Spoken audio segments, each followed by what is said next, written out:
శుభోదయం.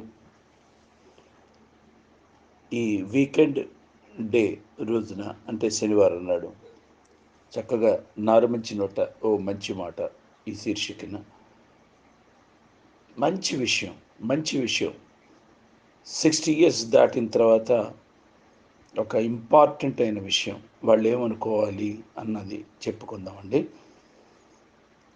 నేను మారుతున్నాను టైటిల్ అండి. నేను మారుతున్నాను. చాలా కాలం తర్వాత నా మిత్రుడు నన్ను కలిశాడండి. సరే కలిసిన తర్వాత ఎరా 60 ఏళ్ళు దాటాయి మనకి, మరి వయసుతో పాటు ఏమైనా ఆలోచనలో కూడా మార్పు వచ్చిందా లేదా అని చెప్పి నన్ను క్యాజువల్గా అడిగాడండి ఒక క్యాంటీన్లో టీ తాగుతూ. అప్పుడు నేను వాడితో చెప్పాను, అరే భరద్వాజ్, నేను మారుతున్నాను రా అన్నాను. ఆహా, ఎలా మారుతున్నావు అని అడిగాడు భరద్వాజ్. తల్లిదండ్రులను, బంధువులను, భార్యను, పిల్లలను, స్నేహితులను ఇన్నాళ్ళు ప్రేమించానురా. ఇప్పుడిప్పుడే నన్ను నేను ప్రేమించుకోవటం మొదలుపెట్టానురా అన్నాను. ఆహా అని. ఇంకా అన్నాడు. ఇంకా చాలా ఉన్నాయిరా అని. అవును, నేను మారుతున్నాను రా బ్రదర్. నేనేమి ప్రపంచ పటాన్ని కాదు, ప్రపంచాన్నంతా నేనే ఉద్ధరించాలని అనుకోవటం లేదు. అవునరా, అట్లా చూడబాకు, నేను నిజంగానే మారుతున్నాను. కూరగాయల వాళ్ళతో, పళ్ళ కొట్ట వాళ్ళతో బేరాలాట మానేసేసాను. వాళ్లకు 4 రూపాయలు ఎక్కువ ఇచ్చినంత మాత్రాన నేను పెద్దగా నష్టపోయేది ఏమీ లేదని చెప్పి తెలుసుకున్నాను రా. ఆ డబ్బులు వాళ్ళ పిల్లల స్కూల్ ఫీజు కన్నా పనికి వస్తాయి కదా అని చెప్తే మా ఫ్రెండ్ నోరెళ్ళ పెడితే, ఒరే రై ఆగరా, అవునరా నేను ఇంకా మారుతున్నాను అని చెప్పడం ప్రారంభించాను. టాక్సీ డ్రైవర్ దగ్గర చిల్లర కోసం తగాదా పడటం ఇప్పుడు లేదురా. ఆ కాస్త చిల్లర అతని మొహంలో నవ్వులు పూయించడం నాకు ఆనందం అనిపించిందిరా. ఏదేమైనా సరే సార్, జీవిక కోసం నాకన్నా ఎంతో కష్టపడుతున్నాడు అతను. అవును కదరా. అందుకని భరద్వాజ్, నేను మారుతున్నాను రా, ఇంకా మారుతున్నాను. చెప్పింది ఎందుకు చెప్తున్నావు అని పెద్దవాళ్ళను అడగటం కానీ, అవన్నీ మానేశాను నష్టపెట్టడం కానీ, వాళ్ళు గతాన్ని నెమరు వేసుకోవడానికి అది పనికి వస్తుందని చెప్పి గ్రహించాను. పాత తీపి జ్ఞాపకాలను వాళ్ళు తలుచుకొని ఆనందపట్టంలో వాళ్ళ మొహంలో చూశాను, వాళ్ళ సంతోషం చూశాను. అందుకని చెప్పి అడగటం మానేశాను రా. అంతేకాదురా, నేను ఇంకా మారుతున్నాను రా. తోటి వారిలో తప్పు ఉంది అని తెలిసినా సరే వారిని సరిదిద్దే ప్రయత్నం మానుకున్నాను. ఇదివరకు కానిదానికి లేకపోతే అయిన దానికి ప్రతి దానికి కూడా న్యాయపరంగా నా మాట నిజమైతే న్యాయం కోసం, ఏదో 10 మంది మంచి కోసం అని చెప్పి శత్రుత్వం పెంచేసుకున్నాను నా మాటలతో, భయంకరంగా మాట్లాడుతూ. ఇప్పుడు అట్లా మాట్లాడటం మానేసేసాను. ఏదైతే అయింది పోనిద్దు అని చెప్పి నేను మౌనం వహిస్తున్నాను. అందరిలో శత్రువు అయిపోతున్నాను మంచి మాట్లాడి. మిగతా వాళ్ళు ఏంటి, కామ్గా కూర్చొని నవ్వుకుంటూ మన మాటల్ని ఎంజాయ్ చేస్తున్నారు. వాళ్ళు చేసే పనులు వాళ్ళు చేస్తున్నారు, తప్పులు. అది ఎందుకు, మనం మంచి కోసం మనం పాకులాడుతున్నాం.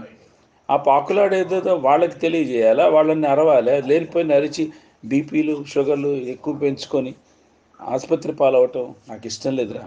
అందుకని సరిదిద్దే ప్రయత్నం కానీ, సమాజాన్ని బాగు చేయాలన్న ఆలోచన కానీ, లేకపోతే ఈ మనుషుల్లో మార్పు తేవాలన్నటువంటి దృఢ సంకల్పంగా అన్నీ మానేసుకున్నారా. కృష్ణారామ అనుకుంటే ఇంట్లో కూర్చున్నారా.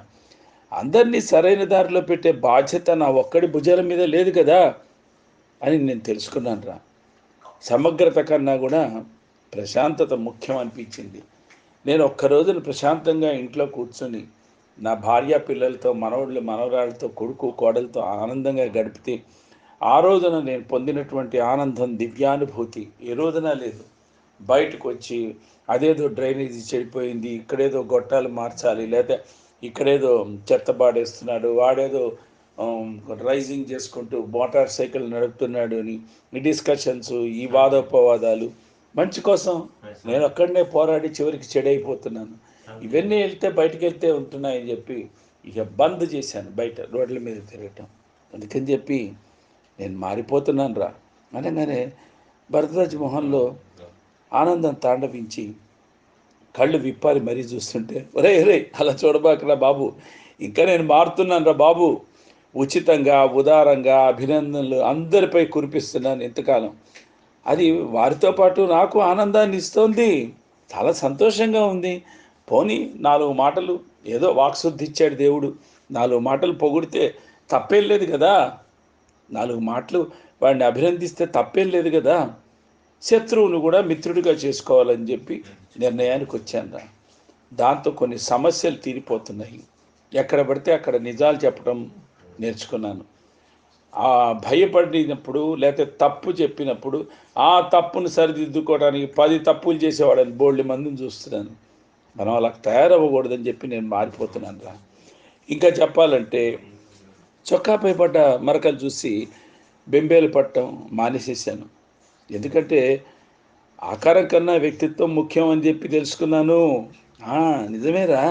మనం ఏదో నీట్‌గా బట్టలు వైట్ అండ్ వైట్ ఏసుకొని చేతికి ఇవి తగిలించుకొని, కంకణాలు తగిలించుకొని, మెడలో పెద్ద పెద్ద గోల్డ్ గొలుసులేసుకొని తిరగటం గాదు. ముఖ్యంగా మనసు ముఖ్యం, వ్యక్తిత్వం ముఖ్యం, సంస్కారం ముఖ్యం, మనిషికి సహాయం చేసే గుణం ముఖ్యం. సహాయం చేయాలి. సహాయం చేసే శక్తి మనకుంటే సహాయం చేయాలి.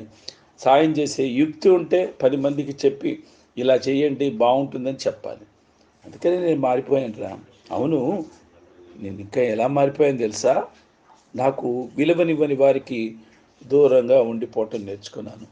వాళ్ళని మౌనంగా ఉంచడం, వాళ్ళకి దూరం అయిపోవటం, వాళ్ళకి ఫోన్లు చేయకుండా ఉండటం బంద్ చేసేసాను. వారికి నా విలువ ఏమిటో తెలిసి ఉండకపోవచ్చు కానీ, నా లివే నా విలువ ఎంతో నాకు తెలుసు కదరా! వాళ్ళకి తెలియాలనా నేను ఎంతకాలం మంచి పనులు చేసుకుంటూ వచ్చింది. ప్రపంచానికి మంచి చేద్దామనే ఆలోచన తప్ప, 10 మందికి నేను చేసినటువంటి ఓ చిన్న సాయం, ఓ చిన్న సహకారం 10 మందికి చెప్పుకొని, డప్పు వాయించుకొని నాకు ఆ దుగ్ధ లేదురా. ఆ దుగ్ధ లేదు. ఒరేయ్ భరద్వాజ్, నేనింకా మారుతున్నాను. ఎలా తెలుసా?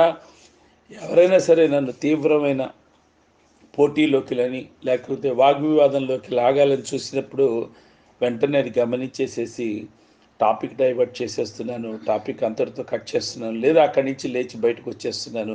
హాయిగా ప్రశాంతంగా ఒక సిగరెట్ దమ్ము కొట్టేసేస్తున్నాను.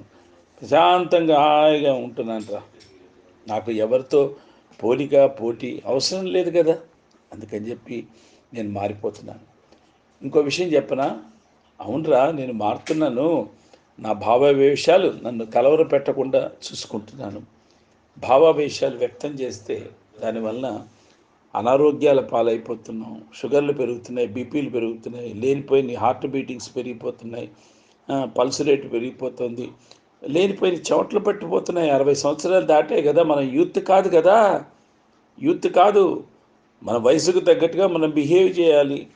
వయసుకు తగ్గకుండా వయసుకు పైబడినటువంటి రిస్కులు తీసుకుంటే, టాక్స్ పెట్టుకుంటే ఎదుటి వాళ్ళతో అవన్నీ మనకు అవసరం. రేపు పొద్దున వాళ్ళు వచ్చి నన్ను పరామర్శించరు.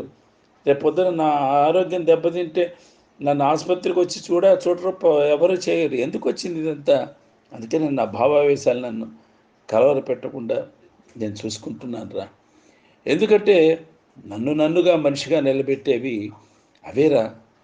ఒక బాంధవ్యాన్ని, ఒక సంబంధాన్ని తుంచుకోవటం కన్నా అహంకారాన్ని చంపుకోవటం మంచిదని గ్రహించాను. అందుకనే అహంకారాన్ని చంపుకున్నాను.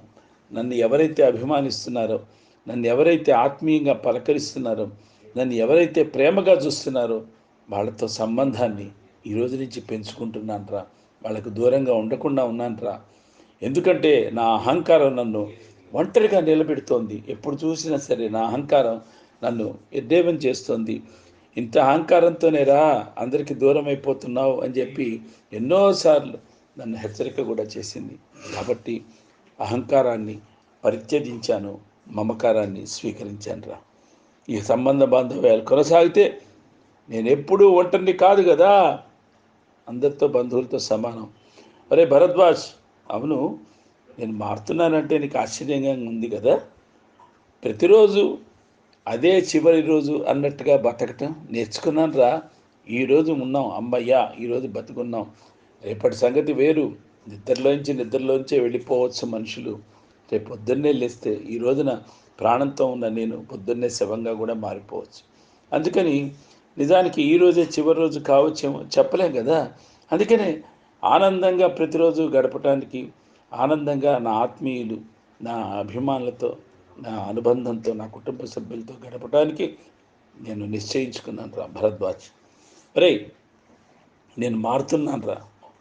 నాకేది సంతోషాన్ని ఇస్తుందో అదే చేస్తున్నా. నాకెక్కడైతే తృప్తి కలుగుతుందో అక్కడికే వెళ్తున్నాను. నాకేది ఆనందాన్ని కలిగించే మాటలు వినిపిస్తాయో అక్కడికి వెళ్ళి పదే పదే ఆ మాటలు వింటున్నాను. ఆ మనుషులతో కలిసి గడిపేస్తున్నాను ఆ రోజునంతా. నా సుఖ సంతోషాలకు నేనే నేను మాత్రమే బాధ్యుణ్ణి కాబట్టి నా సుఖ సంతోషాలు ఈరోజు నుంచి ఆలోచనలకు పదును పెడుతున్నాను. స్వస్తి.